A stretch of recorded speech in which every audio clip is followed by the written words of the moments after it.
Good evening. I'm Leela, and welcome to the Sundown Brief for June 2nd, 2026. Here's your complete roundup of today's developments across India's debt, bond, money, currency, and commodity markets. Let's begin with the listed corporate bond market. The highest yield trade of the day came from Crazy Bee Services Limited, where a bond was traded at a yield of 18.62% with a transaction value of 1 lakh rupees. Unifin's Capital India Limited dominated the high-yield segment with multiple trades. One bond traded at a yield of 17.75% with a value of 5 lakh rupees. Another Unifin's Capital bond changed hands at a yield of 17.25% with a transaction value of 50 lakh rupees. Additional trades in Unifin's Capital bonds were recorded at yields of 17% and 16%, with trade values of 4,20,000 rupees and 11,40,000 rupees respectively. Moving to the unlisted corporate bond market, Infifresh Foods Limited topped the list with a bond yield of 16% and a transaction value of 500 lakh rupees, equivalent to 5 crore rupees. Built Graphic Paper Products Limited also delivered a yield of 16% with a significantly larger trade value of 13,500 lakh rupees or 135 crore rupees. GMR Sports Venture Private Limited recorded strong activity with one bond trading at a yield of 14.52% and another at 14.44%. Both transactions were valued at 4,500 lakh rupees, equivalent to 45 crore rupees each. Apex Homes Private Limited completed the top 5 unlisted bond trades with a yield of 14% and a transaction value of 4,192 lakh rupees, or approximately 41.9 crore rupees. Turning to mutual fund activity in the debt market, gross purchases stood at 15,218.95 crore rupees. Gross sales were higher at 20,578.98 crore rupees. As a result, mutual funds recorded a net debt market outflow of 5,360.03 crore rupees during the day. For the month of May, cumulative net debt outflows reached 65,218.07 crore rupees, reflecting continued selling activity by debt mutual funds. Moving to foreign portfolio investors, under the general limit category, gross purchases stood at 52.6 crore rupees, while gross sales were 26.65 crore rupees.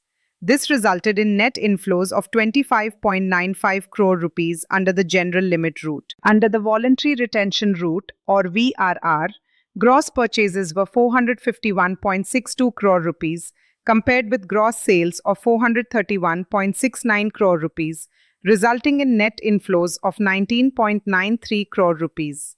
Under the fully accessible route, or FAR, gross purchases amounted to 799.43 crore rupees, while gross sales stood at 1,095.6 crore rupees, resulting in net outflows of 296.17 crore rupees.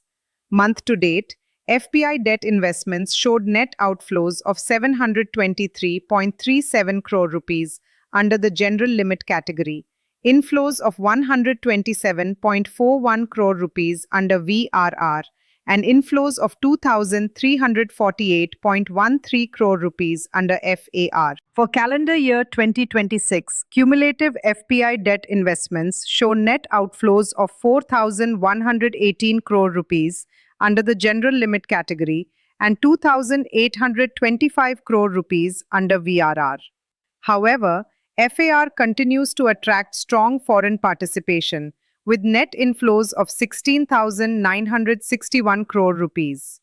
In the money market, the weighted average call money rate closed at 5.28%. The tri-party repo rate stood at 5.20%, basket repo at 5.21%, and special repo at 5.08%. Government bond yields remained relatively stable. The one-year yield stood at 6.13%, the three-year yield at 6.59%, the five-year yield at 6.82%, the seven-year yield at 7%, the nine-year yield at 6.89%, the 10-year yield at 7.02%, the 15-year yield at 7.36%, and the 30-year yield at 7.65%. In the Treasury bill market, the 91-day T-bill yield stood at 5.56%, the 182-day yield at 5.73%, and the 364-day yield at 6.03%. Liquidity conditions remained tight. Net liquidity injected into the banking system stood at negative 95,920 crore rupees. Under the standing deposit facility, banks parked 96,543 crore rupees with the Reserve Bank of India, while marginal standing facility borrowings stood at 623 crore rupees. In the derivatives-linked interest rate market, 1-year MIBOR OIS was at 6.09%, 2-year at 6.30%, 3-year at 6.41%, and 5-year at 6.60%. Modified MIFOR rates stood at 6.80% for 2 years, 6.77% for 3 years, 6.98% for 4 years, and 7.13% for 5 years. In currencies, the US dollar traded at 95 rupees and 37 paise against the Indian rupee, compared with 94 rupees and 92 paise previously. The euro traded at 111 rupees and 11 paise, the British pound at 128 rupees and 48 paise, the Japanese yen at 60 paise, and the Chinese yuan at 14 rupees and 7 paise. Among commodities and benchmark indices, 24-carat gold remained unchanged at 15,622 rupees per gram, while silver held steady at 2,800 rupees per 10 grams. Crude oil rose to $93.80 per barrel from $93.29 previously.